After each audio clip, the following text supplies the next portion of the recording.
Blood Satellite. Now, I wanted to discuss this book. I've really liked the sequence of books we've done leading up until now, and I wanted to take a break because I wanted to look into cartels, Mexican drug cartels. Yep.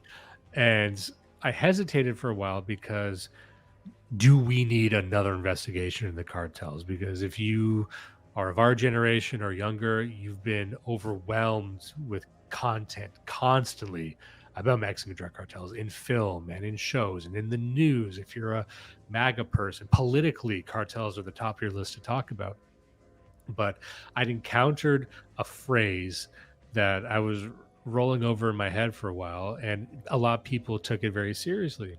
And it was that cartels don't exist. And I'd heard that, and I didn't know what that meant. And I wanted to get to the bottom of it, but I felt that I needed to read a bit more deeply into the history of the cartels and not just watch Narcos on Netflix or Sicario or any of these pretty valid films that really, they don't just demonize cartels. Most of them actually demonize the American government, if anything, or they show the situation as complex as it really is. There really are no good guys or bad guys. It's black ops. Politicians are compromised. Everybody's cynical. Governments working hand in glove with criminal organizations on both sides of the border. Like, it's messy. So I don't think there's even a propagandist angle to it, but there's going to be two books. This first one is just called El Narco. El Narco Inside Mexico's Criminal Insurgency. And that's the phrase that I like the most. Criminal insurgency, describing what this is. Like a mob of criminality that is insurgent against the government, which I think describes what people's concern is, and then the second book we're going to cover next time is just called Drug Cartels Don't Exist. And it's more of almost a left-wing media analysis about drug cartels, but it kind of gets into here. But I need to be like, okay, let's start from the angle of drug cartels don't exist. If that's the case, then what the fuck are they? It doesn't make sense that they don't exist. So I'm just going to read a bunch of stuff here, and I'm going to try and avoid a lot of the trappings that you could fall into talking about cartels. Yes, you could talk about headless bodies hanging from bridges. You can talk about fucking babies boiled alive, all the most extreme graphic content that everyone has pulled from Lively that probably sits high in their mind about what these organizations are capable of. So I'm going to skip a bunch of that. You can find that sort of shit anywhere. But I wanted to get to the bottom of what do you mean by criminal insurgency? And he starts by saying, understanding the Mexican drug war is crucial, not only because of morbid curiosity at heaps of severed brain cases. That's what he calls heads in this sometimes. Almost like a Gen X thing to do, trying to find cool ways to say severed head. But because the problems in Mexico are being played out across the world. We hear little about communist guerrillas in the Americas these days, but criminal uprisings are spreading like bushfire. In El Salvador, the Mara Salvatrucha forced bus drivers into a national strike over anti-gang laws. In Brazil, the First Command torched 82 buses, 17 banks, and killed 42 policemen in one coordinated attack. In Jamaica, police clashed with the supporters of Christopher Judas Coke, leaving 70 dead. Are pundits going to insist that this is just cops and robbers? The Mexican drug war is a frightening warning of how bad things could get in other countries, is a case study of a criminal insurgency.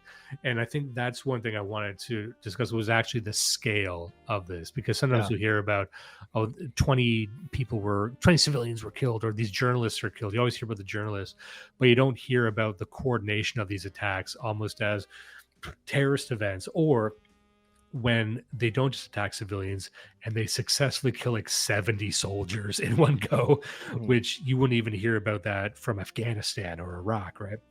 So I just wanted to start off by just briefly, what do you think about drug cartels? What are your thoughts? Do you know anything about them? What's your sense? Do you think they're important, or what do you think? Yeah, I'm just trying to look it up here for a second, because is it called the Iron River? No, it's a different book. I can't remember what it's called. It's called A River of Iron or something like that. But I read this book recently that was about gun running and the drug cartels, and the one thing that they kept coming back to. This was a liberal guy who is pro-immigration, And even he was saying, like, look, the issue that's going on here is not only the savagery of the cartels, but like the structure of them and the way that they are interrelated to each other, the way they have a distributed cell network, and the way that they're indirectly supported by the police and the government and by business. Like, it's not the same thing as just being like random gangs on the street. This is like fundamentally a huge interconnected web, and you can't just shoot these guys because there's infrastructure there that they are part of. They're almost a symptom of, and I don't want to get too liberal with it, but it's in what he says makes sense to me. And then talking about corruption in the Mexican government, like, yeah. Anyways, I'm sure this is the same thing that you're kind of talking about. And we're going to get into that. And you'd mentioned something there that I'll get to now before I move on. One dimension of this that's always ignored is that, yes, there is a flow of drugs north of the border into America, but there is a steady flow of guns southward. The Barrett 50 caliber has become a weapon of choice for Mexican cartels. During the recent capture of El Chapo's son, Video Guzman, cartel gunmen used 50 calibers in a fierce firefight with the military. The Mexican government suspects these guns came from the US, just some of the 200,000 weapons estimated to be trafficked every year into Mexico and then on to other parts of Latin America. Here in Mexico, at least 350,000 people have been murdered or disappeared since 2006. Official stats link at least 70% of the guns used in crimes here back to dealers or manufacturers in the US. That's the big thing, that a lot of these Mexicans, they're getting armed in a couple of ways. One, they're just getting their guns from Guatemala. Two is that they're just robbing the military. But three, they're getting a huge amount of their armaments from illegal gun trafficking to the south. And that was the whole Operation Fast and Furious debacle under Obama. But there was like a lot of gun traffickers going south. So that's often ignored, the American role in perpetuating that, just from, not from the government, not even from the CIA, just from independent contractors who can make a lot of money on that, right? But you don't get to something this size, as you have said, without complicity with the government. And in fact, we'll get into the Zetas cartel later on. They were sort of a latecomer in the Mexican ecosystem, but their story was that they were just former special ops guys. And the mythology was that there was a mass defectation, that a huge collection of these guys just left the army and started their own cartel. And it was actually one guy who like slowly by degrees recruited a bunch of people. And they didn't start off like a street running gang for all. They actually started more as an enforcement arm of like the Sinaloa cartel. And then just doing assassinations, doing kidnappings, doing all like the really violent stuff. That was that section of the organization that they broke off. And then, as you see, they do deal in drugs, but what they're most known for is just killing people, because they are very effectively waging a very real war against the government. Los Zetas begin to morph into the armed paramilitary wing of the Gulf Cartel before eventually splitting off and forming an entirely separate entity that would terrorize large parts of Mexico. They would go on to war with every rival cartel using shock and awe military tactics to gain new territory. At their peak, they would control the largest amount of territory in Mexico. And though the cartel was already known for its brutality, Los Zetas would escalate the violence and tactics to new, unseen levels. They would usher in a new phase in the cartel wars. Beheadings, leaving bodies in the streets, and senseless killings of uninvolved civilians would become their calling card. Are they really even a cartel the same way as these other ones are? They're this other thing. They just want to fight the government. But would you call them an insurgent? Like, do they want to take over the government? Not really. Like, what the fuck is this? And their structure is very interesting. And if I don't get to it, I'll say it to it now. But they have this very cell-like structure. It's not run like a paramilitary organization where everyone gets orders from the general. They start up franchises. They start a gang. You have a gang in your town, and you can join the Zetas kind of and get that brand, but they're actually very loose on their affiliation. So it's even wrong to say that they're all soldiers. A lot of them, they're just like the same sort of street urchins from small town Mexico they would get anywhere. But at the very top, it's the warriors, but then they're getting increasingly wiped out. So then maybe just have illiterate dark-skinned Mexicans at some point, right? Yeah. And he goes on here, he says, Anyone taking a closer look at the Mexican drug war works out quickly that nothing is what it seems. Every view is clouded by deceit and rumors, every fact argued over by competing interest groups and agencies, all key personalities shrouded in mystery and contradictions. A squad of men dressed in police uniforms are filmed kidnapping a mayor. Are they really police, or are they gangsters in disguise, or both? An arrested thug tells all. Signs of torture evident on his taped confession. Then thugs capture policemen and videotape the officer giving a contradictory version of events. Whom do you believe? A villain commits murders in Mexico, then becomes a protected witness in the United States. Can you trust his testimony? Which is something that the U.S. was doing quite a bit of, that they would extradite these cartel leaders to America, and then they would start singing all kinds of songs, giving people up, ratting on whoever. But it's like, well, this is a bit too easy. Are they just giving contradictory information? You know what I mean? Because they would never give that information in Mexico because they feared for their life. But how does that make them more trustworthy here? Like, who do you believe about any of this? Mm-hmm. You know? It says, so why did cartels blossom during the first decade of Mexico democracy? Tragically, the same system that promised hope was weak in controlling the most powerful mafias on the continent. The old regime may have been corrupt and authoritarian, but it had a surefire way of managing organized crime, taking down a token few gangsters and taxing the rest. The point is now recognized by most Mexican academics. That is a central theme in the book. The Mexican drug war is inexorably linked to the democratic transition. That was an interesting point he made. So, just to clarify, there was a shift towards democracy in Mexico, and there was always drug trafficking, there was always gangs, but you didn't see cartel violence explode until that democratic transition. That's when the war on drugs became actualized. And this is an argument that's made later in the book. I'll get to it now because I don't want to forget this. And this is and you can weigh in on this too. The claim is that the only reason we have cartel violence is, or they have cartel violence, but also us, because anything that's happened in Mexico, you can basically make the same argument about America and Canada. Like, the only reason we have a war of drugs, not a war on drugs, but a war of drugs, is because we've hunted them down. You know, they wouldn't be committing so much violence if we weren't trying to over police them. And you know what I mean? Like, oh, they're only fighting the cops because the cops showed up and tried to arrest them. And I'm like, nah, I can't. I'm not going to go with you on this. Like, look, like, if you have a country that has a net exporter of cocaine and heroin, and you know, if you're a state, they're not paying their taxes, they're undermining you. Whatever. Like, it's also a poor country, so like, I mean, that's a good business model even here. But out there, where they can't even afford food, like, that's literally the best line of work you can go into. But also, it's like, if you are committing crime, like what they're saying is the only reason this violence is happening is because you're arresting people for committing crime. If you just legalize crime, there wouldn't be so much fighting. And I'm like, nah, I'm not. I can't go. I can't just legalize crime. Not a serious argument to make the madness stop. I'm like, I don't accept that. Especially like to admit that just let the Zetas do whatever they want. Just let the Sinaloa cartel do whatever they want. Like, first of all, we're past that now. There's no going back. They're saying that when Mexico was more autocratic, there was more of a live and let live attitude where, yeah, you can commit crime, just pay us taxes. No. Exactly. I mean, it's like, just at a certain point, if anyone wants to say we should have less crime, we should have less cocaine exports, we're not allowed to do that. You're the bad guy. I think when you have an autocratic government, you have people in power with political power who know that their physical neck is on the line if they fuck it up.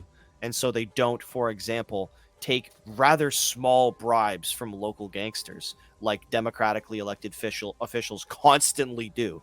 Because a huge part of this is the interaction with the government of Mexico, but it's not that the government of Mexico is enforcing too much. It's that they're enforcing a little bit in some places and then encouraging it in other places because they're on the take. Yeah, and also there's some statistics given here that don't make much sense to me. So one that he had says, and maybe this is true on its face, but he says back then Mexico and Colombia, even, they export a lot of drugs, but there wasn't much drug consumption or drug abuse within the country. That only happened later. It's only later, after the exports rose, that Mexicans began imbibing in cocaine. I'm like, that doesn't make sense to me. What do you mean? Like, why? Why then? Explain to me why they just suddenly started doing coke in the country that is flush with cocaine. Like, what made them start? Maybe just you weren't tracking it. I don't get why that would even be the case. Doesn't make sense to me. So, but they're trying to almost blame America for that. Like, it was only after the market exploded in cocaine in America that Mexicans started doing cocaine. It's like, what did they think it was for? Yeah. Like, they had to learn how to snort cocaine from blonde white chicks. From Miami Vice? They didn't know what they were doing until they saw Miami Vice. Yeah. What the fuck are you talking about? There was a similar line in the one I was reading, except about guns, where they're like, oh, it's essentially the fault of these evil American gun corporations producing so many guns so efficiently and so cheaply, and that's why these cartels have so many guns. It's like, look, if the Americans didn't give it to them, somebody else would have. And it's not like the Americans fought a war with them only a few generations ago, and it's not like they were unarmed at that time. They're perfectly capable of sourcing their own fucking guns. As racist as we may be, I don't think Mexicans were fucking Paleolithic hunter-gatherers who had never seen a gun or a crack rock before. Right. They seem to be pretty proficient at that. Now we get into the concept of the cartels. Why does the cartel exist? Why do we say things like this designation is not valid? He says, American agents only started using the name Sinaloa cartel in indictments in the last couple of years. Before that, they called it the Federation. And before that, a host of other names, such as the Guadalajara cartel, named after Mexico's second city, which Sinaloan crime bosses used as a base of operation. Opium, cocaine, cannabis, and fentanyl. The Sinaloa cartel can pocket anywhere from $3 to $12 billion each year. In an effort to launder the money, the traffickers invest heavily into the local economy, buying villas and even shopping malls. More than 200,000 people are said to work directly or indirectly for the narcos, even pharmacists, who import the products needed to manufacture synthetic drugs. But all these names are just approximations to describe a quarrelsome empire of traffickers that spans out from the Sinaloa across half the U.S. border. Some capos of this empire are linked by blood or marriage to the very first peasants who grew opium in the Heights a century ago. It is an unbroken dynasty. So I like that paragraph because you see two things going on there. On one hand, you see the argument that you hear from a lot of these guys, which is that it's not a cartel. It's just a bunch of these quarrelsome gangs that you blanketed with this convenient term to prosecute them legally as like a RICO act, right? You're just trying to prove that it's one organization. It's not really. However, he also says that many of these higher ups are intermarried into like one fucking blood dynasty. Many of them tracing the roots to the very roots of the organization. So I'm like, well, it sounds a lot more dynastic than what these cartel apologists are saying, if that is indeed the case. And it sounds like it, right? It's not just an emergent capitalistic phenomena, which is what sometimes they say. Like they blame the market. And this is the whole thing. They blame the hunger for cocaine in America, almost birthing the cartels. Like, well, it's not like that.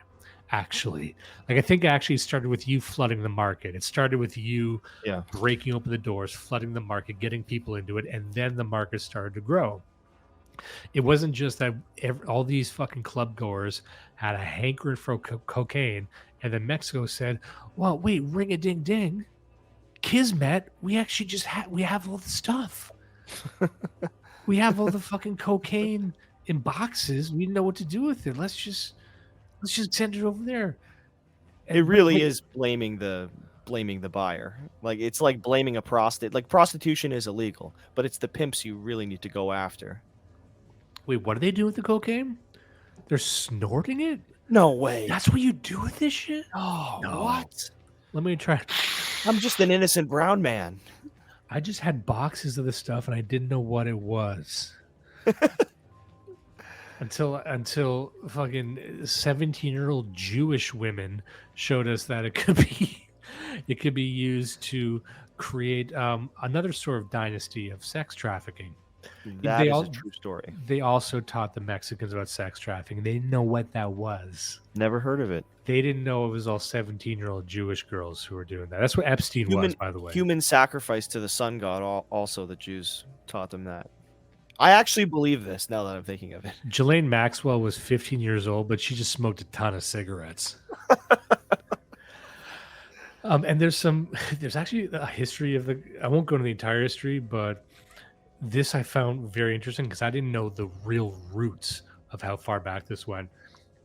Said the Mexican villains expropriated the Chinese opium business amid a wave of racial violence against Asians. Antagonism had grown against the Chinese for several decades, with Mexicans slandering the immigrants for being immoral and filthy. Imagine Mexicans calling the Chinese filthy foreigners. With Mexicans, racism reached fever pitch, spurred on by prominent politicians. Criminals also whipped up racism. In 1933, the American consul of Ensenada sent a report to Washington about the rising anti-Chinese tide. He cited an informant, a Mandarin-speaking American, saying the well-known villains were among the key anti-Chinese activists. In Ciudad Juarez, a gunman known as El Veracruz. Every Mexican name sounds like something I would make up. Is reported to have rounded up and murdered 11 Chinese men working in the opium trade. His boss was allegedly a woman from Durango called Ignacia Jasso, or La Nacha. Mexicans began to dominate the drug trade from the opium-growing Sierra Madre to the bubbling border cities. So they kind of stole it from the Chinese. Was it like, were they the first opium people? They must Chinese. Be, right? When you think of like opium dens and things like that, we did that to them though. Like we were the ones who did it to them. See, this is what we were the Mexicans in that. Are we sure? Are we sure? Like they didn't know what that was. Like I'm trying to. Maybe this is revisionist history here. Hugely comedic if it turned out that they did the opium wars to themselves. I don't know much about the opium wars, but I'm going with that. Yeah. Like it makes sense to me. Like when I think of China, I think of opium guys.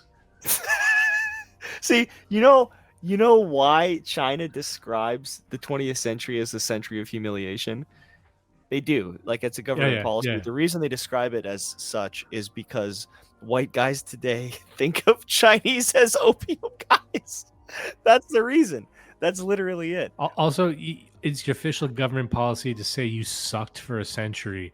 You'll never catch an American doing that. Yeah. You'll never catch an Anglo saying that, man, we have been fucked in the ass for 100 years. Even if we are, we're not going to say that. Some slave psychology shit, like, you're always hitting me. It's my turn. You're not going to out-Jew the Jews on this one, China. Yeah, you don't know how to do it. You don't know how to weaponize the victim. You're just saying, don't we suck? Yeah. So I'm not going to give you anything. Why would I? Well, shut up, opium guy. Opium guy who got fucking ganked by Mexican children and a girl, apparently. The opium guys got fucked up by a Mexican lady. Now that Trump's back in office, if he has a diplomatic meeting with Z, he needs to hand him an opium pipe as a bit and see what he does. Just watch him fucking flip out. What do you think they would do? Would that be? It would be war. It would be war because of. No, I'm serious. I'm serious. It would be nuclear war within 12 hours if he actually did that. Because China's entire culture is built on face, and that is the worst damage to Z's face that you could do, was to literally call him an opium addict. No, it'd be great if Trump showed up just smoking an opium pipe. Have you tried this? It's so good. I know you don't have this here. Trump, it's Trump opium. So going back to cartels and all these beheadings, there's a conspiracy theory about how I don't even know if I won't call it a conspiracy theory because there's credible evidence that the CIA was involved in the drug trade in some sense. Now, this goes as far as black people saying that federal agents were literally selling crack and slang and rock in South Central, right? That no black person in America could ever figure out how to cook cocaine on the stove, right? But I mean, as I was talking about this last night with Prudentialist and Geo about how Michael Ruppert, the guy from that movie Collapse, one of his big stings early on when he was working for the LA police was proving that the CIA or the feds in some sense were they had their fingerprints on the crack trade in some sense. We won't get into that, but he says here the notion that the U.S. government systematically brought Sinaloan opium during the Second World War is the classic conspiracy theory in the early Mexican drug trade. In today's Sinaloa, politicians, police, and drug traffickers all talk about such a deal as pure fact. The Mexican Defense Department also describes it in an official history of the drug trade printed on the wall of its Mexico City headquarters. However, the U.S. officials vehemently denied the deal at the time. The conspiracy theory goes that the U.S. government needed opium to make morphine for its soldiers in the Second World War. Mexico's finest narcoologists have been unable to dig up any conclusive evidence that the deal ever took place, and some question whether Mexican authorities made it up to ease their own conscience. The descendants of cannibal tribes, bandits, and displaced peasants have found a crop that pulled them up out of the wretched poverty. The opium and heroin trade became ingrained in their culture, along with pickup trucks, folk saints, and later Kalashnikov rifles. El Narco has rooted itself in a community from where it could sprout like a hungry plant. So they claim that the genesis was big deals with the American government, and that is what allowed these illiterate psychopathic peasants to basically make a new middle class. Yeah. And I just like the descendants of cannibal tribes. Like, it's true. And not only is that true, anthropologically, but they tend to glorify that in their narco religions, which we'll get to in just a minute. It says, and there's sort of an interplay between Mexico and the Colombians here. It says, as Mexico cracked down, the Colombians stepped up, by which means the Mexican government cracking down on exports. The Colombians stepped up, creating a boom in their own marijuana industry, known by local historians as the Bonanza Mariembra. Back in Sinaloa, troops hammer narcos on the ground as well as from the air. Residents across the Sierra Madre still have painful memories of soldiers marauding through their villages, kicking down doors and dragging hundreds of young men away.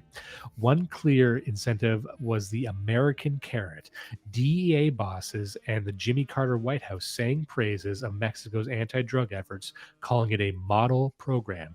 More substantially, Mexico got to keep the hardware America supplied it for the spraying of the marijuana crops. Within 2 years, Mexico had acquired 39 Bell helicopters, 22 small aircraft, and 1 executive jet, giving it the largest police fleet in Latin America. Drug work became a new way for governments to gain aid and military support and air power from the United States.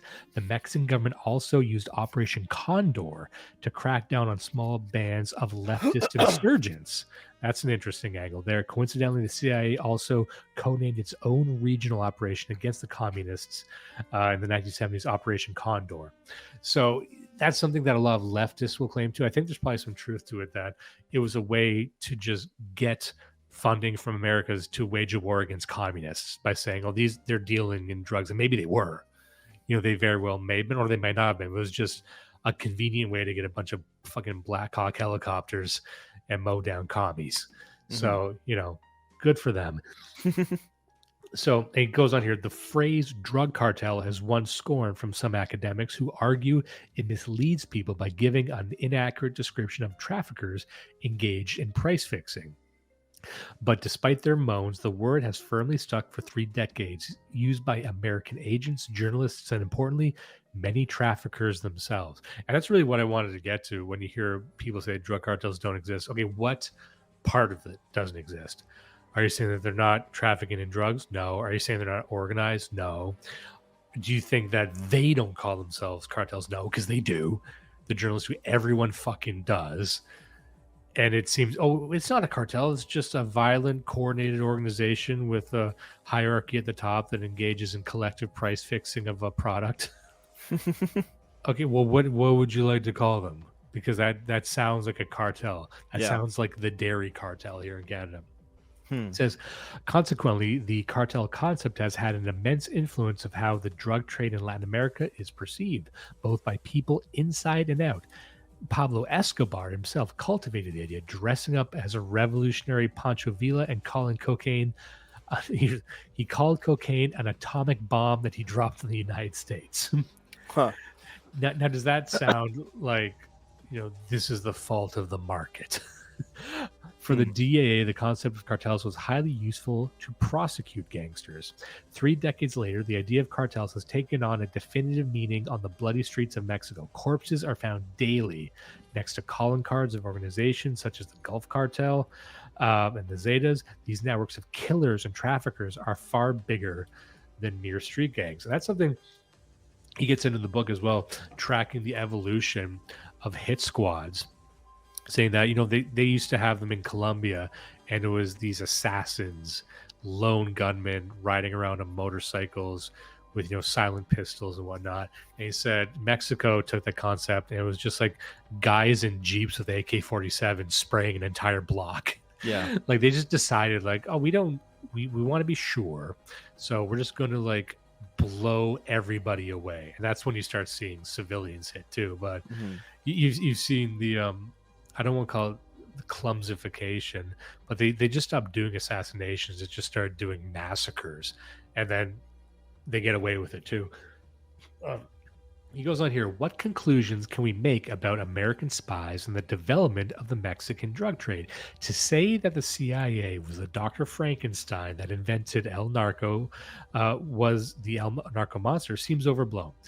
Market forces would create the Latin America cocaine trade with or without the help of spooks. Furthermore, geography would ensure this trade would bounce through Mexico, whichever traffickers got a helping hand from smiling spies. However, the role of the CIA is crucial in understanding the history of cocaine. It highlights how the U.S. government has failed to have a unified policy in its war on drugs abroad. While the DEA has had a mission to fight trafficking, the CIA had a mission to bolster the Contras, and they could not help but tread on each other's feet. Fears are that such a situation has been repeated in various theaters of conflict, such as Afghanistan, with members of the U.S. ally and the Northern Alliance accused of trafficking drugs. And that's even one more dimension here that I think is worth noting, is that when you say the American government's involved, what do you mean the American government? It's actually the DEA, the CIA, maybe the FBI, and maybe even the military, all working seemingly independently, all with different missions. Like the CIA in arming the Contras was operating with the mandate of the White House. However, it was kind of doing that on its own. And that has nothing to do with the mission of the military to secure the border, and how many of these agencies are actually trying to stop the cartels and which ones are trying to work with them to stop something else. Yeah. So it's such a multifaceted problem, because there's no doubt in anyone's mind that there's spies involved, that there's funding involved, even now, right? Even the stuff we know about accidentally arming the cartels. But it's to the point where you can't untangle this without untangling the Mexican government, really. Which is why they get defensive when America wants to step in and say, okay, we'll solve this problem for you. No. Like, what are we without this? Just to give one example here of what we're talking about, he says, evidence of police working for the insurgent Zetas cartel was startling, but would soon become depressingly typical in Mexico. Time and time again, federal troops rolled into cities and accused local police of being deeply entwined with the gangsters. Officers no longer just turned a blind eye to smuggling, but worked as kidnappers and assassins in their own right, a grave fragmentation of the state. To aggravate the problem, many federal officers were also found working for gangsters, normally different factions of the Sinaloa cartel. So as federal troops rounded up Zetas, observers asked whom they were serving, the public or the Sinaloan capos. And this is a problem he expresses in the book, which is like, anytime they know that anytime they take down one cartel, they're helping the other cartels. It's a very difficult situation. Like, you're destroying their competition, so you need to take them all down at once. But if you just take out the Zetas, that will allow this other one to sweep in and become more powerful, and maybe even more powerful singularly than it was as they were at each other's throats. And that's really what that movie Sicario is about. Josh Brolin, there's so many good scenes from that movie, but once the high brass has Josh Brolin's character in the room saying that they want to designate the cartels as terrorist threats, like they're trying to kick off a war in Mexico. They're trying to take down the cartels. Do you have any thoughts? I wouldn't take out a cartel leader. Turn one cartel into 50. Besides, killing kings doesn't start wars, it ends them. That's our concern. You have a location on Reyes? No, but the family is under surveillance. Is he in contact with him? Not to our knowledge, but we assume he has. Any kids? 2. What's the age of the youngest? 16. 16.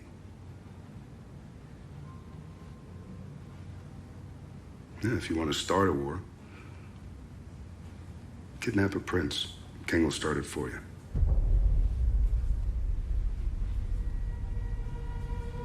You did this sort of thing in the Middle East. You think those tactics will work here? If you wanted to, sir. So that's the reality of what it is on the ground, saying that, do we even want to win against one, or do we want more of them fighting each other? Well, that actually means more bloodshed too, but it also means that there isn't a insurgent tyranny in that sector. But would that be better or worse than this? You know what I mean? And for who? Certainly not for Mexico, but maybe more manageable from the American perspective. And once you look at that, you say, oh, this is a real war then. This isn't just a gang thing. This is like, yes, what does the Mexican nation look like if we stop this insurgency? Do we need this insurgency for a Mexico that makes sense to us? Which is a wild thing to think about. And just, this is what we were talking about before. It says Mexican intelligence agents explain that Zeta cells are akin to franchises. As with McDonald's, local recruits get training and the best brand name in the business. They can run, one man can run his own outlet as long as he kicks back the payments to the headquarters. Paramilitary squads that sprung up in Colombia in the 90s operated with a similar degree of local autonomy. The new Zeta cells clashed with Sinaloans. The Zetas were not thinking like gangsters, but like a paramilitary group controlling territory. Their new way of fighting rapidly spread through the Mexican drug war. In September the same year, La Familia gang, working with the Zetas, rolled 5 human heads onto a disco dance floor. By the end of 2006, there have been dozens of decapitations. Over the next year, there were hundreds. So that's an interesting element to this too, that you see the progression of the violence, that it was groups like the Zetas that started these public displays of beheadings, and then everyone has to catch up. That's the new, that's what we're doing now. I guess we're doing beheadings now. You can't be the one cartel who's not cutting heads off. You want to be the last cartel that's not boiling women alive, and that's how they just do it. So, as reprehensible as it sounds, it's like it's the invisible hand of the market driving up the violence to keep them competitive. Yeah. It says here in 2008. The Mexican drug war intensified drastically and became a full-scale criminal insurgency. In 2007, an average of 200 drug-related murders occurred per month. In 2008, this shot to 500 murders per month. The year saw an extraordinary rise in attacks on police and officials, and the conflict started to have a major impact on civilians, including the grenade attack on revelers during the 2008 Independence Day celebrations. 80% of all killings took place in 3 northwestern states that form a triangle from the Sierra Madre to the U.S. border: Sinaloa, Chihuahua, and Baja California. This was the region long controlled by the Sinaloan Narco tribe. The kingpins of the Sinaloa cartel, including Chapo Guzman and Ismael Zambada, were involved in all 3 of these fronts. Under Calderon's push, these tensions boiled over into open warfare, both among themselves and in a desperate lashback against the police. Violence was therefore a sign of success. The government argued and signaled cartels were getting weaker. The other argument was put out by gangsters themselves and supported by a substantial group of Mexican journalists and academics. According to this critique, the war was linked to government corruption.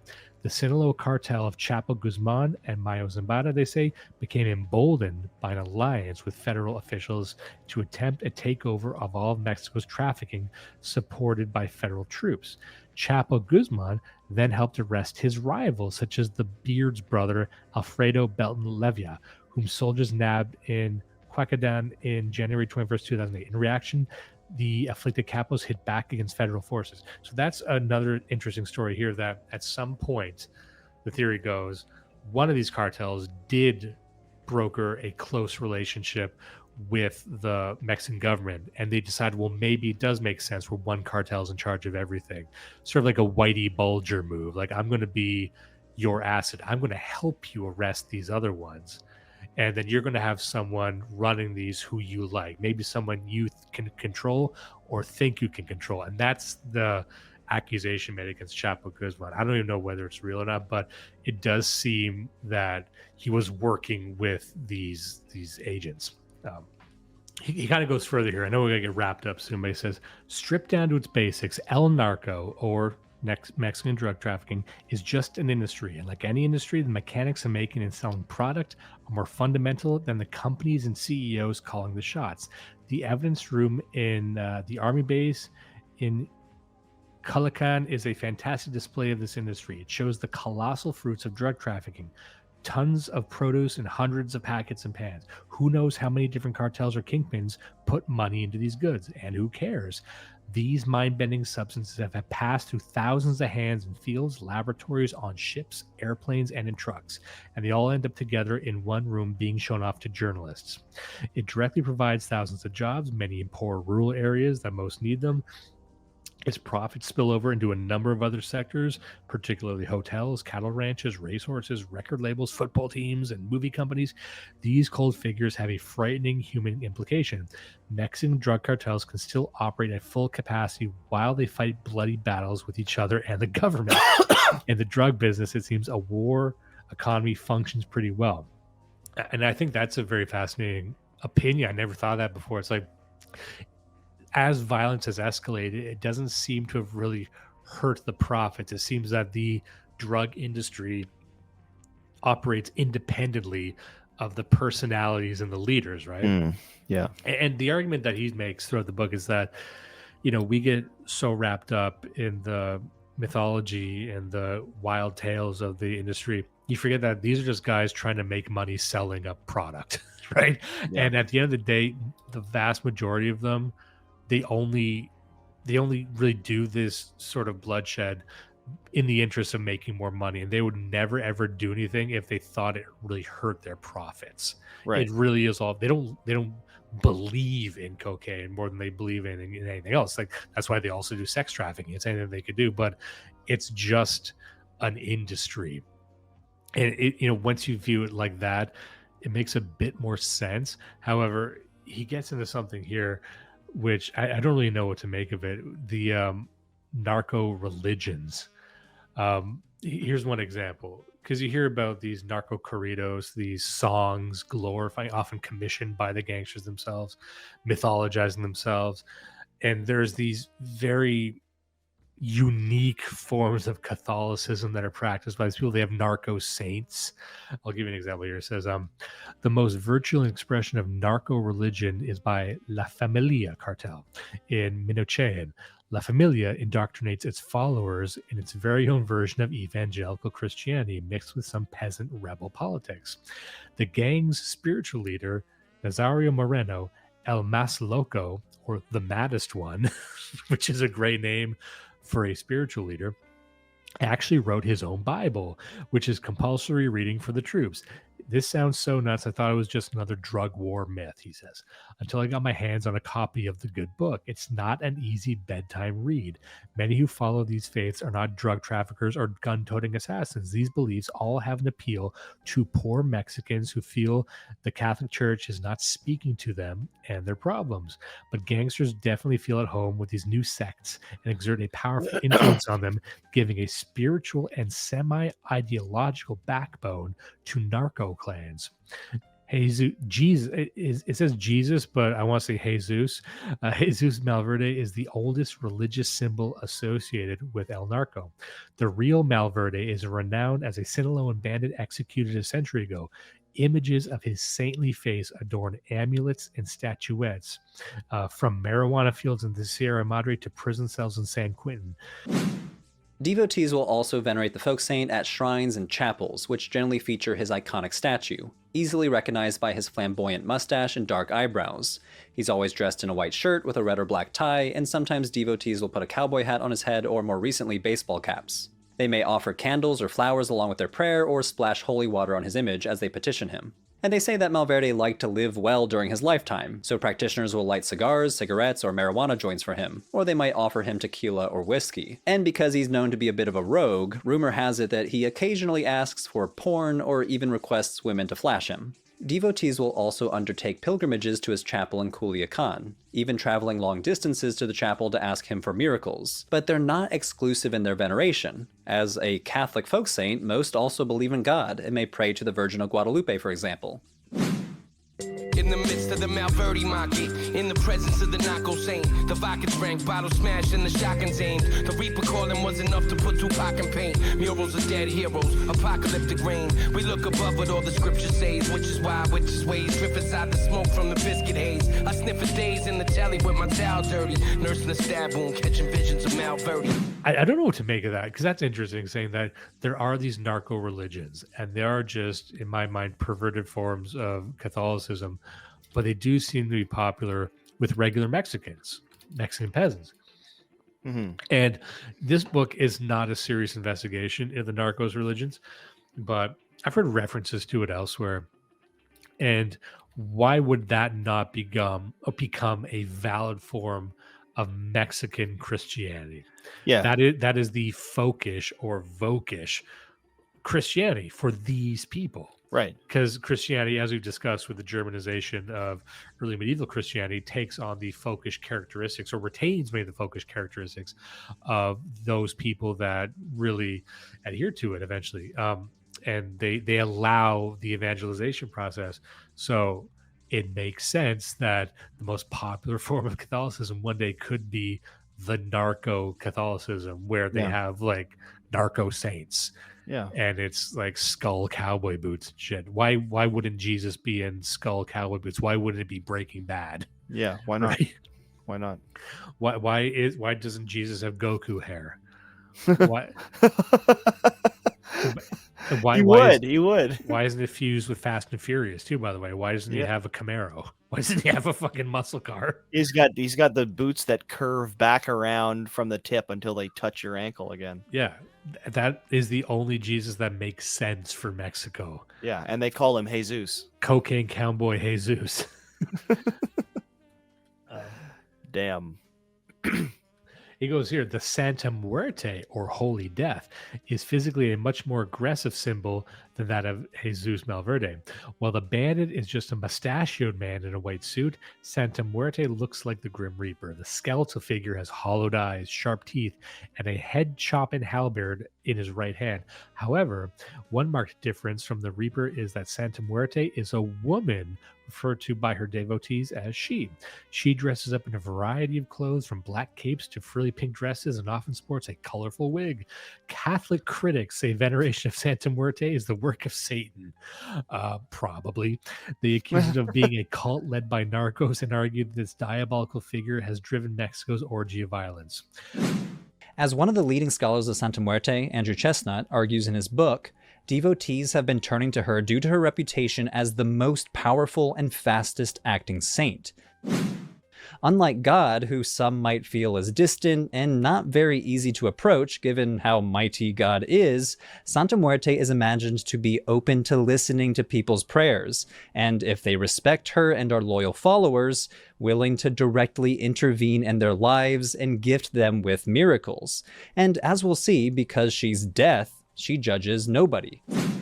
Assassins hack off craniums, they claim, in tribute to the death incarnate. Anthropologists, meanwhile, have a field day with the explosion of Mexico's religious digressions. Santa Muerte, they say, reflects the nation's age-old fascination with the deceased, as shown in its Day of the Dead. The skeleton could even be a resurgence of an old Aztec deity named Mexica or some bullshit, or the Lady of the Land of the Dead. So, the anthropologist might say, hold on, it's not satanic. It's just an ancient Aztec death god. See, it's okay, guys. Everybody relax. Well, excuse me. And so I'll just end in this. He says, from the beginning, the criminal insurgency was never a unified project. Cartels fought each other as well as the government for control of crucial drug smuggling routes, the plazas. The fragmented and post-ideological quality. Now, that's interesting. Post-ideological, but also ascendantly religious. You see what I mean? It's like we're because it's not ideological. It's not communist, fascist, capitalist, but it is self-mythologizing.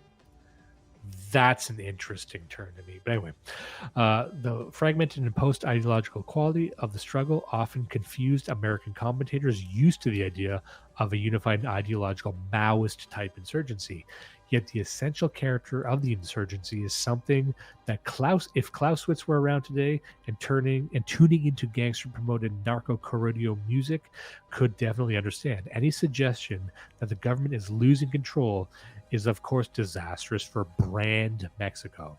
The Mexican conflict cuts through politics in strange ways, sparking responses from everyone from gun lobbyists to anti-immigration groups. Phrases such as criminal insurgency invariably anger or gratify certain interest groups.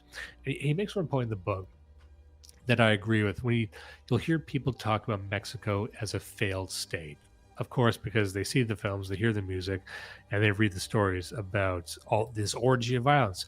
But if you look at Mexico economically, it's still one of the top economies globally. Yeah. Like, it's better than India. It's better than most of Asia. It's got one of the largest middle classes around. There's quite a lot of money. Now, how much of that is drug related? Well, not zero, but it's not half. You know what I mean? Like, there is still a state that exists in Mexico. We can't call it a failed state. We know what a failed state looks like. So any conversation about Mexico, I think, has to start with that it seems to be doing better than most. Yeah. And I think that's an uncomfortable truth. And that just might be the proximity to, America. Would America allow itself to even neighbor a total failed state? Of course not. Right. But so anyway, so far, what do you think about all this? This is just like an overview, but what do you think? I love it. It's good. It's good. In Mexico is your neighbor who's been smoking all his life, is 65 and has terrible emphysema, but he just won't fucking die. Somehow he works a longer shift than you. What's going on, Mexico? What is the secret? Yeah, well, it's becoming like, here's the thing. I've been watching a lot of videos on this recently because if you want to get plugged into a YouTube algorithm, there's no shortage of interviews with former cartel members or people who claim to be former cartel members. And a lot of these podcasts are hosted by they're like army vets or former special ops guys, right? So you got special ops guys and they're wearing their tightest t-shirt. They're drinking their most army coffee that they're selling to. And they're in a very nice, expensive studio sitting across from someone with their face blurred. And I couldn't shake the idea that I'm being propagandized. Here in the United States, the American government has depicted these individuals as if they're predators, as if they're tigers. They're not tigers. They're house cats. But they're very clever house cats. And so twice in their history, they were able to manipulate the American government into wiping out their enemies. See, when they were stuck in that pincer movement in the late 1990s, early 2000s, Zambada, that's where he reached into his cleverness bag. He contacted the attorney in San Diego. The attorney in San Diego started feeding information to the Department of Justice. So, they operate under the principle identified by the military strategist, Sun Tzu, 2,500 years ago, that the enemy of my enemy is my friend. They don't have to be stronger than Tijuana. They just need an ally who's stronger. Well, they have an uncle, Uncle Sam. Because there's one guy, again, his face is blurred, but he seems like a mild-mannered guy, claimed to be an accountant for the cartel. I think the Sinaloan cartel. And he's trying to tell me a story about how peaceful the Sinaloan cartel are, right? Because if I were any of these motherfuckers, if I was in any way associated with any cartel, I would not be doing a podcast tour. I don't care. First of all, they blur his face, but don't obscure his voice, which they used to do. Yeah. So they're going to know who you are. Like, how many American accountants do you guys have on the payroll? You could figure it out. But he's saying they have a firm rule. They don't shoot guns on American soil. And I'm hearing that. I'm like, I just don't think so. I don't think they're not more peaceful than the Bloods and Crips. You know what I mean? Or they're maybe more intelligent, but it also sounds like they're much more disorganized, really.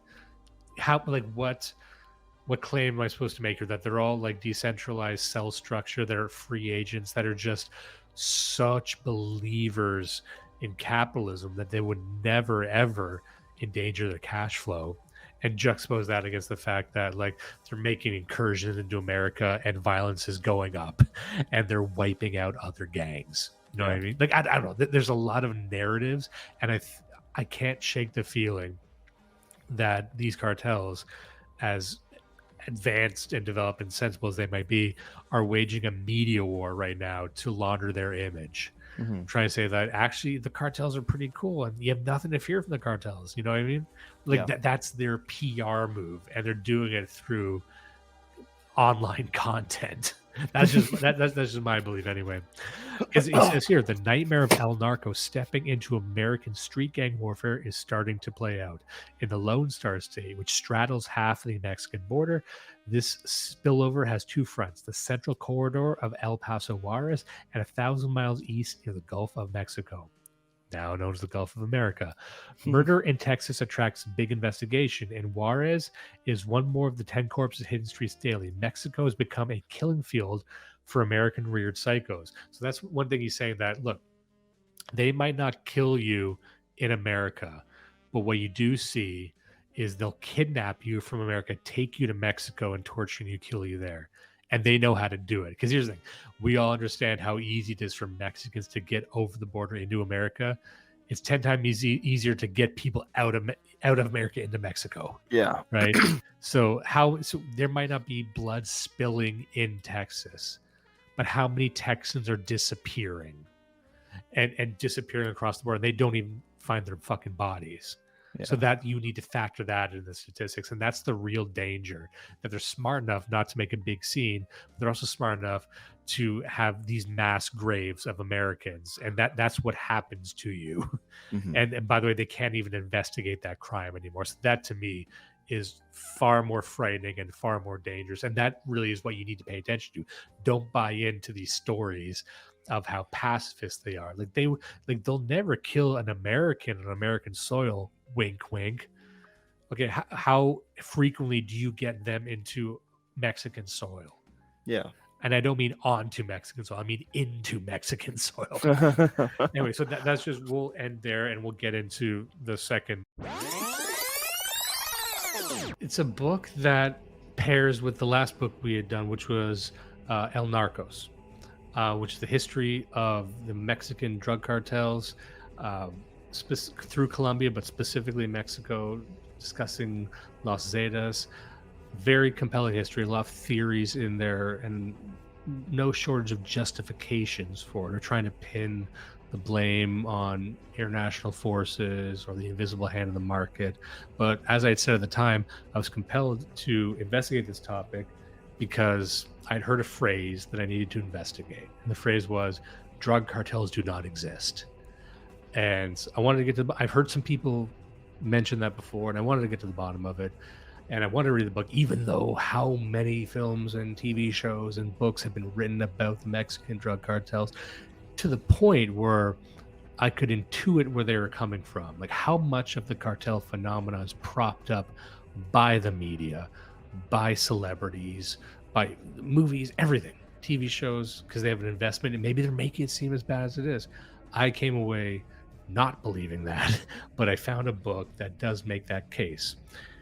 And so when I look back at the way the drug trade has been articulated and understood in Mexico, what you see is just the very radicalization of this imaginary, and not necessarily the radicalization of drug traffickers themselves, because like I said, there's very little data to prove that, right? It is basically impossible to demonstrate, for example, that somehow, and we don't know why, in 2007, these so-called drug cartels started fighting each other to a point that caused this extraordinary homicide rate in the nation, when this conflicts between the groups of traffickers had been always there present, since the early 70s, but never amounting to such destruction. And instead, so what I try to focus on is to challenge this idea of the drug cartel wars,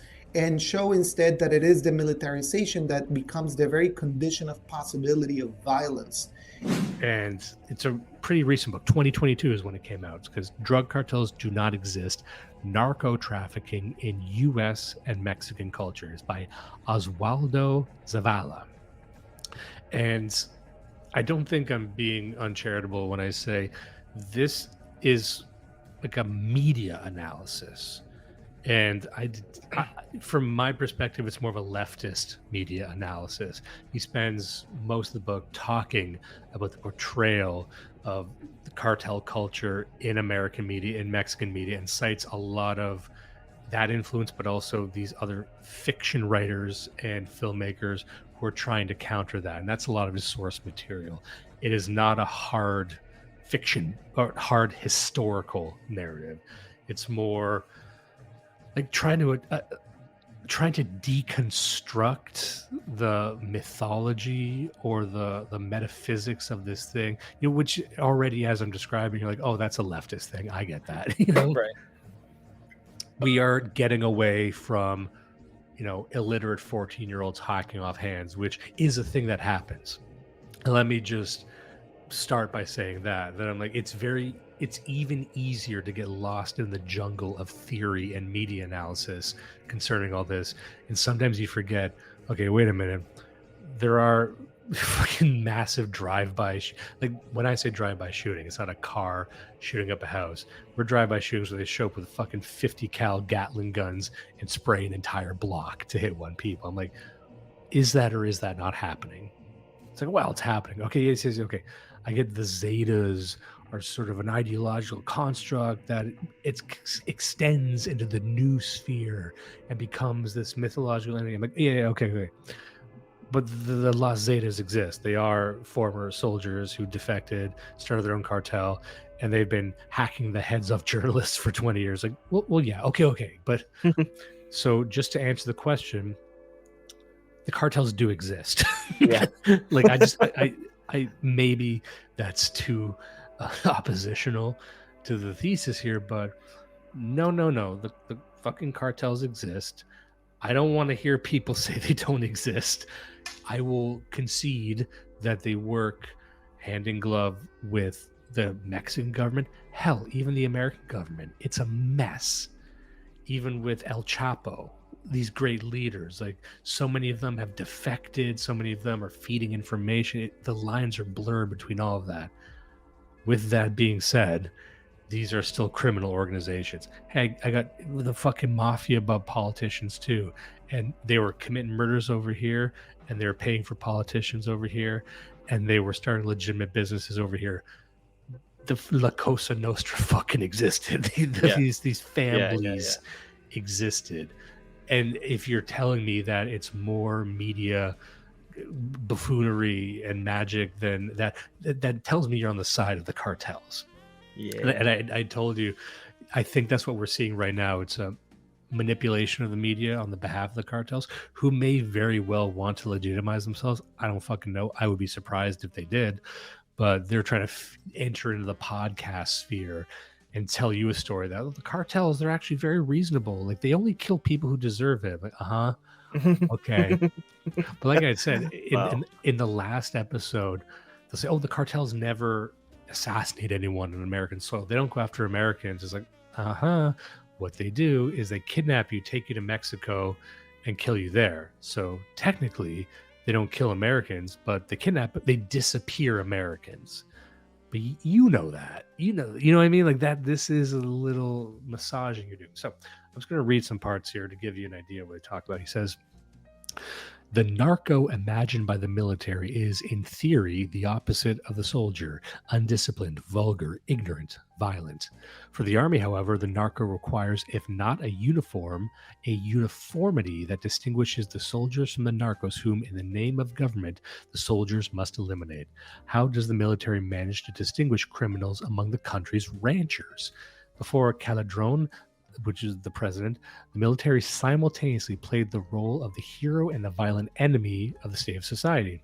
They had to play both roles because behind the curtains they didn't exist as they are represented. What does that recurring narco archetype come from then? So already you start to see like this idea of the narco. It was created by the military-industrial complex to justify itself.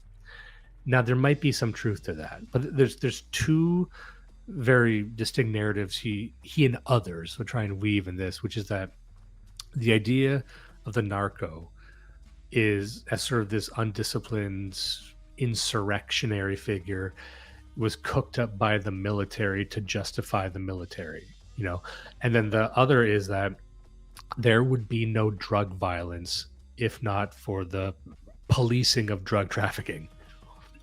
We talked about this last time, which is like, look, the narco wouldn't exist. The narco with the gold AK-47 wouldn't exist if you would stop making drugs illegal. That's where they end up. They eventually say that, look, the only reason there's drug violence at all is that you tried to crack down on drug trafficking.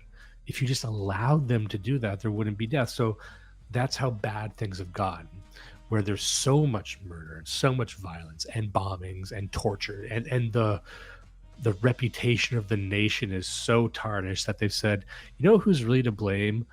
The laws. What's really to blame? It's like society doesn't want people to be on heroin. Society not wanting people to be on heroin has caused tens of thousands of deaths. Like, I'm not joking. That's what they're saying. So this is all in the interest of a legalization argument. And I don't even want to get into sort of the libertarian angle there. But this to me is not a freedom discussion. If it was just like people should be able to do drugs, smoke meth. Hey, I'm a huge advocate of smoking meth and doing violence. You know me. But this isn't that. This is saying that, look, they're holding us hostage. We have to legalize heroin. Otherwise, they won't stop killing us. Like, that's not even a freedom argument. What do you think of all this so far, by the way? Yeah, no, definitely. It's almost, I don't know if it's autistic or it's just disingenuous, but yeah. He gets into it here. He says, the National Security Act, enacted in 1947, was the mechanism by which the U.S. Congress gave legal status to the global strategy that polarized the planet after World War II. During that year, two key institutions of the new security era were founded. In the United States, the CIA, and in Mexico, the Federal Security Directorate. That's the DFS. Their collaboration deepened as the U.S. government deployed Operation Condor, an aggressive interventionist policy that on the continent during the 70s. Catching onto the term U.S. officials used to describe the organizations headed by these larger-than-life characters, the Mexican media started using the word cartel. But the word cartel, like practically all vocabulary associated with the narco, has an official origin. Luis Astorga emphasizes the contradiction in referring to drug trafficking groups as cartels because, according to official intelligence, far from collaborating to enhance their profits, the cartels act as rivals who are willing to eliminate each other. Okay, so there's a couple of things there. It is true that the crackdown of drugs in Mexico has something to do with American influence, right? Because it gets into this later in the book and also in El Narco, which is that America was basically giving guns to the Mexican military, which didn't have American artillery. And they said, we'll give you these armaments if you try and crack down on drugs in your country. So you could make the argument that they're incentivized through investment, through capital, through whatever, to find drug dealers or to enhance the importance of cartels just because they're getting free stuff. Okay, I hear that.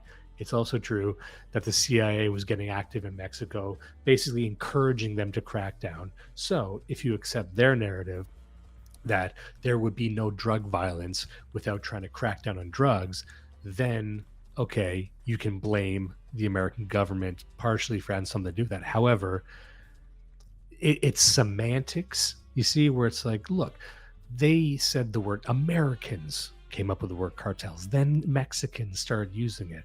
And why are they cartels though? They fight each other all the time. I say, well, okay, so it's cartels plural, it's a cartel. If it was one cartel, then it wouldn't make sense. If there's multiple different cartels, that's like saying there's like different cartels in any country, different cartels can be at odds, right? Yeah. It does, like, it's an odd thing to say that because they're different cartels, they must get along.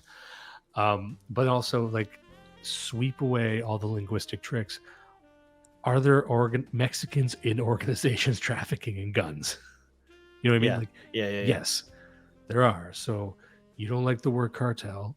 Okay, make another fucking word then. Because we'll just describe for what it is. Mexico has a problem with Mexicans in groups selling guns and killing each other. Is that better? I'm just trying to find some fucking shorthand here. But you cannot take that word and use that to just deconstruct the phenomenon we have here, which is what he's trying to do, which is a very leftist way of approaching it, which is if I delegitimize the word, that delegitimizes the concept. I'm like, you are correct, but I see your strategy. And I'm kicking your legs. I'm not letting you do that. I'm not going to let you attack the word cartel and pretend that there's not a problem with drug trafficking in Mexico. Yeah, you fucking freak.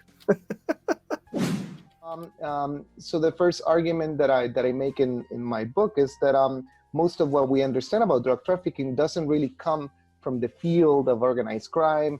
It's not knowledge that is derived from the work of journalists or sociologists or people trying to do ethnography in the field, but rather is the direct result of an hegemonic understanding of drug trafficking that has been articulated in political and police institutions in the US and in Mexico alike. He goes on here. Drug trafficking is frequently imagined as an illicit activity derived from a form of global capitalism that transcended national borders, echoing neoconservative arguments in books such as Francis Fukuyama's The End of History. It is too easily thought that the narco, like transnational capitalism, has triumphed over all state of control. But let's remember that even Fukuyama had already distanced himself from the celebration of the free market. The state sovereignty over the narco, I want to stress, is far from going away. It is necessary to understand that El Chapo's capture, the second of 3 arrests, was a clear political demonstration of the sovereignty of the state over criminal organizations. So they caught one guy and they're like, this is proof that the cartels don't exist and the government was in control the whole time. Really? They fought for decades, thousands dead on each side, and finally one side captures the other general, and you're like, see, the whole war was fake. The whole war was fake the whole time. Well, and because the story of El Chapo is interesting because there's credible rumors that he was feeding information to the feds, and that's why he lasted so long, which is not unlike Whitey Bulger, right? But in the last book, El Narco, the theory posited there makes more sense, which is that, well, the reason they don't want to bring down these cartels is because if you bring down one, it actually strengthens the other two. So you need a cartel, at least for now, that you kind of understand, because if we accept that Los Zetas is the worst and most violent one, you're like, well, okay, if we take this down, then Los Zetas expands by twice the size, and that's worse for us. So we need to, it's a very defeated position, but I would say that doesn't mean that the government is, he's almost trying to make the argument that the government is still sovereign and is just allowing this, and it's allowing it because it's the puppet master. I'm like, no, you don't understand. Like, I think they're very disorganized and trying some very desperate calculus so that it doesn't turn into a true insurrection. Because that was the real thesis of the last book, that this is basically an insurrectionist movement, and that some of them are directly either at war with the government or trying to replace the government. He goes on here, the operational fable of drug trafficking in Mexico is that only literal and symbolic sacrifice means victory, and along with it comes the inexhaustible genealogy of drug lords who die and reincarnate as is required by the state. It is also the inexhaustible source of most narco noir novels, but the face of the narco remains anonymous because he is the metaphor for all the narcos who can and will indistinctly occupy the place in the narrative that already predisposes his rise and fall. Knowing the true identity of that forever resurrected corpse is the still waiting cry of our best literature yet. So again, it's leftist poetry. It's saying that each narco doesn't exist because big narco, the archetypical narco, exists because we need it to exist. And so we just keep swapping in these individuals. And like, you're overthinking it. Again, yeah, okay, sure. I understand where you're coming from. I understand that there is you can even call it a marketing side to think of, like how many people are making money off of the idea of the narco, how many movies are written, how many shows are written, is there an industry based on the image of the narco, the faceless narco? Okay, yeah, I'll grant you that. Absolutely. And would that mean that in some wild hypothetical scenario, even movie studios could have an investment in perpetuating the myth of this violence or the myth of this individual? Sure. But are there still Mexicans hacking off each other's hands and boiling each other in acid and selling cocaine and heroin? There are. So like, spare me. Like that is what it is. And there is a very clear history on how we got from a pre-cartel Mexico to where we are now. You know what I mean? Like we don't need to go back 5,000 years in the past. We don't need to go back to 50 BC. We can go back like a few decades. Like, oh, this is where it starts. It's like the Bloods and the Crips. We know pretty much the entirety of the history of the Bloods and the Crips and black gangs in America. Don't act like it's this highfalutin abstract idea. Icanez here says, the main point to understand here is that state violence, especially in the 60s, 70s, and 80s, was carried out by a repressive apparatus under the aegis of political conflicts that threatened the integrity of the ruling elite. In other words, until the mid-1990s, the Mexican state confronted domestic conflicts as problems of opposition and resistance with a strictly political route. Thus, as the prominent journalist Julio Scherer records, the student and guerrilla movements were accused of social dissolution as codified by the Federal Criminal Code. They were accused of being subversives in the context of the Cold War. So he's getting to a point here where he says, and I think there is some truth to this too, like there's some truth to a lot of this. It is true that while the Mexican military may have had an investment in making the narco problem seem bigger than it was so they could get free money, free armaments from Mexico, they were also trying to sweep up a lot of leftist revolutionaries and real political insurrections from, leftist agitators and saying, oh, they're cartels too, just so they have an excuse to imprison or kill them. I'm sure that happened. Absolutely that happened. But do the cartels exist? Do the drug traffickers exist? Yes, they do. You know what I mean? So it's like, these are all true, but you can't hurl those at the reality of drug cartels and say, so what is it? It's kind of nothing. In fact, it's the government's fault. And you know whose fault it is? Actually, Americans. And I don't mean the American government. I mean, if you snort cocaine, you're the response. That everything happening in Mexico is your fault. That's what they need to believe, because they need to remove their agency from the situation. And I reject this narrative that they have, which is that all this violence and all these cartels are driven by the American hunger for drugs. That's what they'll say. They're just filling the gap in the market. Americans want heroin and cocaine, and here they are presenting it. I've seen more evidence that they tried to introduce it to our market, to our population. You know what I mean? Like, they actually brought it across the border and flooded it into clubs. They were the ones creating the demand for cocaine and crack and heroin, all of it. You know what I mean? Like, they were a force trying to build the marketplace. There was a time when people in America weren't doing cocaine in clubs. Then it became popular because it was so readily available and cheap. Who's responsible for that? It wasn't just the Mexicans responding to the desire. They were creating the desire. I don't accept them as passive actors, which so many Mexicans want to do. And I'm saying maybe, sure, there's truth to a lot of these criticisms. There's truth to a lot of this, but it doesn't strike at the heart of the problem, which at the end of the day, and that's the one thing they want to admit, is that it's Mexicans. It's Mexicans that have a problem to solve, and they're trying to create a whole literary tradition around denying it's their fault, or they have any culpability whatsoever. And that's what I find frustrating. He goes on here. I'm just going to read some more parts. I know we got to get going soon, but he says, in the United States and Europe, the security crisis is studied as the result of the new neoliberal order that has radically transformed state architectures at the global level. True. Prominent academics such as Wendy Brown and Carlo Galli warn of the security agenda as a further effect of 21st century global war waged by non-state actors within a setting of decimated sovereignty. On the contrary, I propose to understand the security discourse as a peculiar reconfiguration of state power as the revival of 20th century political antagonisms.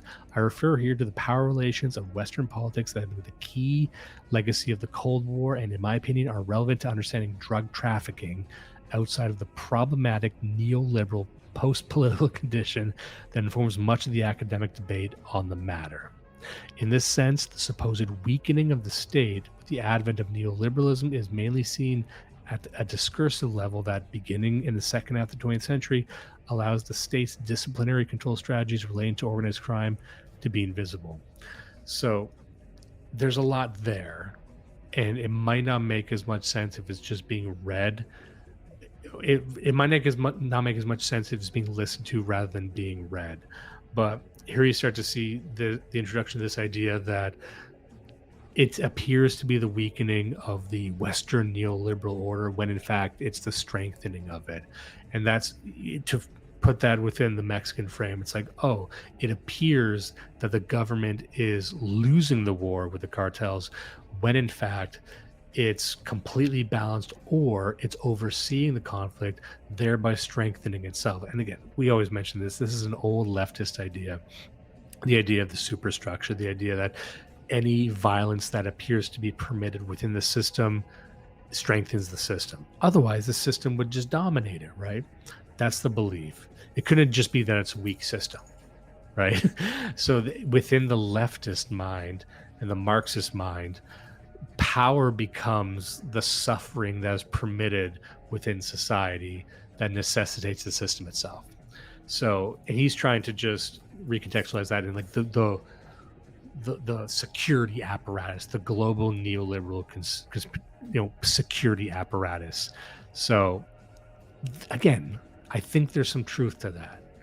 I don't think there is any question that at some level the American government might be permitting conflicts that justify an increase in investment and development. Of course. Like if it exists, of course they're going to take advantage of it, even fan it on. But to say that they have sovereignty over it, or even that they created it, is ridiculous. Because that makes a complex system more simple. That makes it so, oh, the system, it's allowing this. It couldn't just be that it's overlapping dynamic problems, that there's certain areas where it loses control and certain areas where it must reassert control.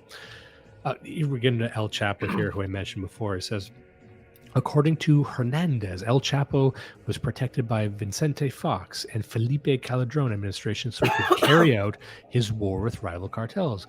But by doing so, El Chapo was no longer relegated to the subordinate position that the Mexican state historically kept traffickers to. Instead, was in a position of undisputed leadership.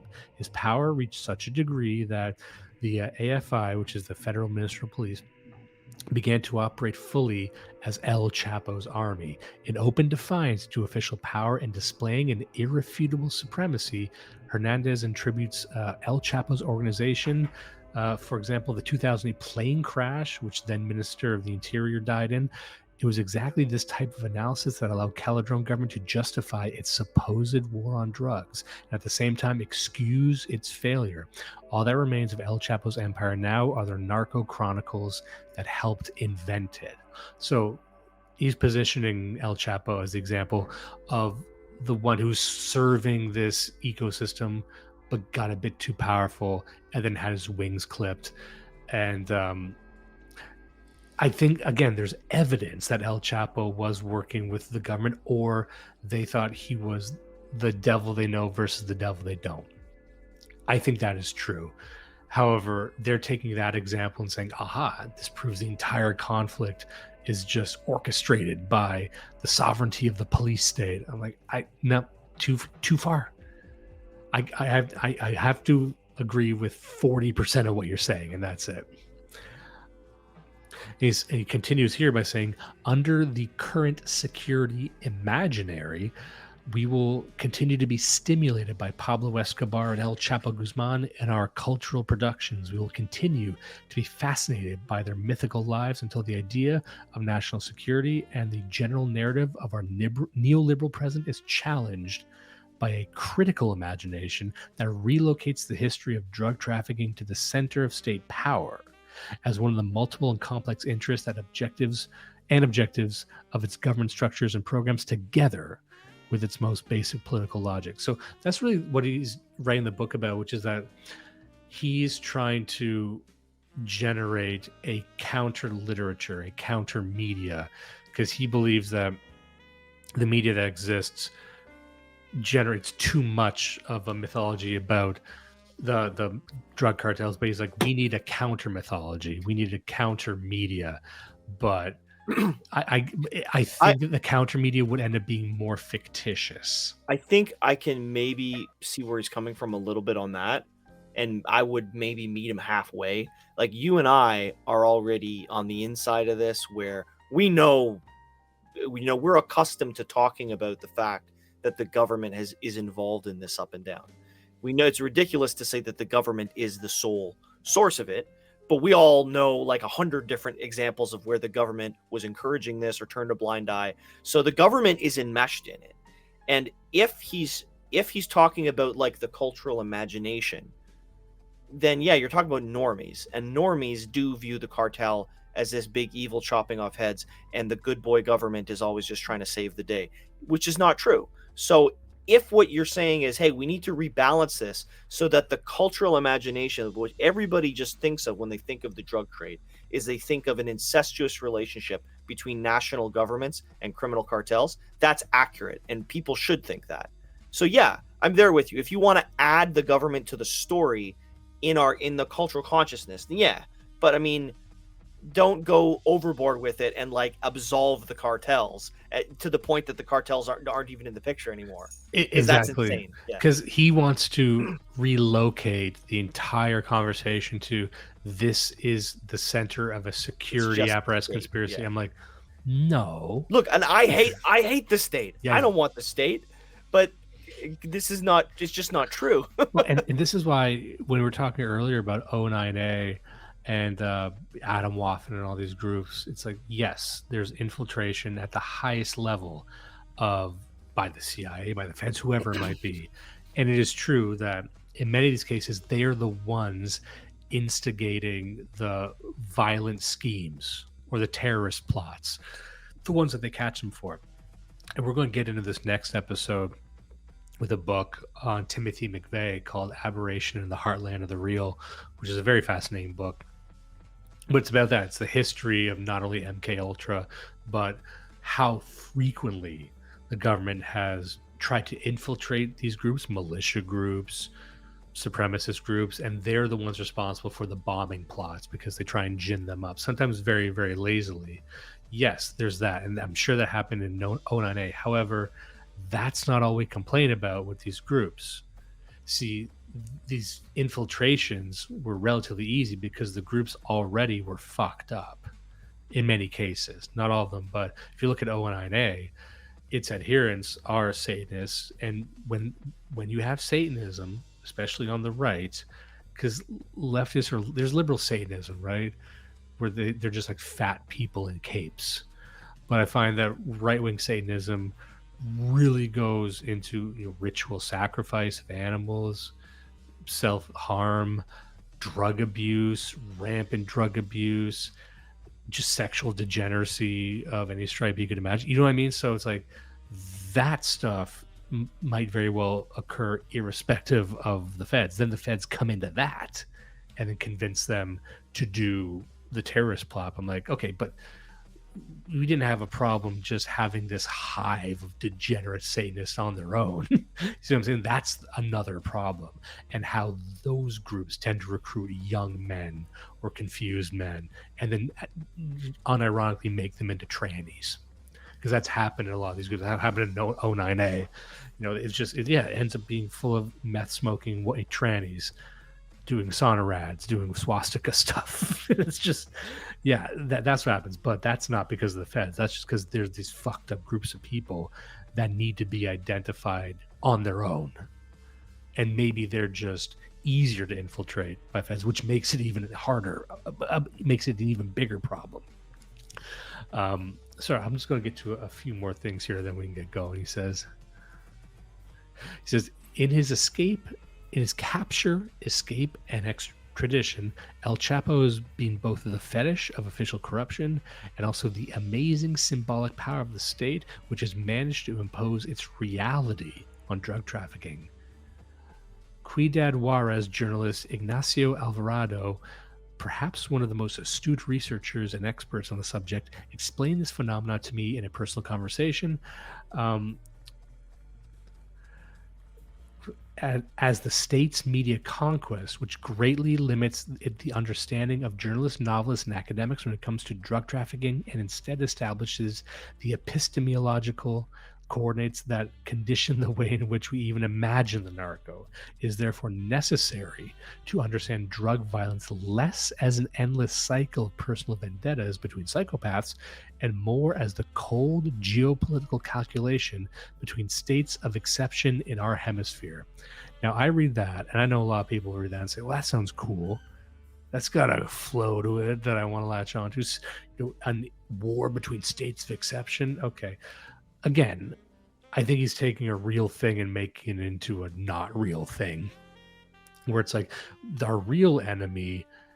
You see this with the Catholic Church too, where it's like we don't want to get involved in politics or geopolitical conflicts because we're at war with war itself.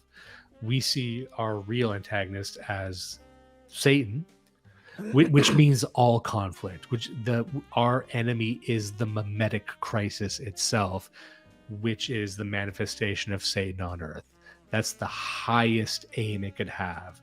And so he's trying to take that and make that into this. It's like the real enemy isn't these drug cartels. It is the ontological narcos, which is generated by the news and our opposition to it. I'm like, okay, yeah, again, but you're still throwing babies into vats of acid. like that's not made up. It's like, that only happened a couple times. I'm like, a couple's enough. Shouldn't need to be said, but yeah. Because that's just one thing where I'm like, I can't imagine a justification for it. You hear like, there's like, they killed the whole school bus full of Down syndrome kids. And I'm like, I there is no justification for that. What could it be? There's no two sides to that. Shut the fuck up. Now, if you say, they cut the hands and feet of journalists and hung them upside down. Well, sure, of course. Who wouldn't want to do that? You don't even need to. There's only one side to that story, and I'm on the side of the cartels. But all the other shit, come on. Yeah. There's only one side, the human side. Yeah. There's only one side, the human side. He says, this way of imagining the narco, as I've analyzed in this book, is the direct result of an official state discourse that has permeated society for decades and that positions organized crime as a permanently defined enemy to state sovereignty. As I have already discussed in detail, Mexican anti-drug policy has essentially been transformed into a violent national security strategy after the presidency of Felipe Calderon has consisted of the deployment of tens of thousands thousands of soldiers and federal police in all the cities with the highest rate of drug trafficking, Juarez being the most problematic at all. So again, that's in so many words, he's saying that it is the war on drugs that has created the casualties within the war on drugs. You know what I mean? Which, if phrased any other way, it goes without saying. It's like, you know, that the real enemy in what's happening in the conflict between Ukraine and Russia is the war on Ukraine itself. The real villain is the war, which is driving both of them to have it. You know what I mean? Like when I discussed that book, Cyclonopedia, on our sister show, Do You Even Read, which we host, The Prudentialist, there was that the book is about oil, and it's again a leftist or a post-left book. Probably wouldn't call itself that, but it's from the CCRU corpus of books, and it was saying that, you know, oil is sort of like the incursion of the void into our world, and it's a demon manifest which seeks to lubricate the machines of war. So oil creates war itself, which draws us into it. I'm like, yeah, okay, so this is like that, by saying like the war on drugs creates the conflict. Like, okay, that's a complete reverse way of looking at it. I have no interest in that. To me, call me simple. I'm a fucking steak and potatoes guy. I see two sides fighting, and I think it's the two sides fighting. I don't think it's that there's an eternal war on drugs that just happened to be occupied by these two sides, one of which isn't actually a side. No. I think it's actually drug traffickers. You know what? Again, I'm a guy. I put my pants on one leg at a time. I think it's just Mexicans trying to push heroin and getting bejeweled AK-47s because they can't read. I think that's part of it.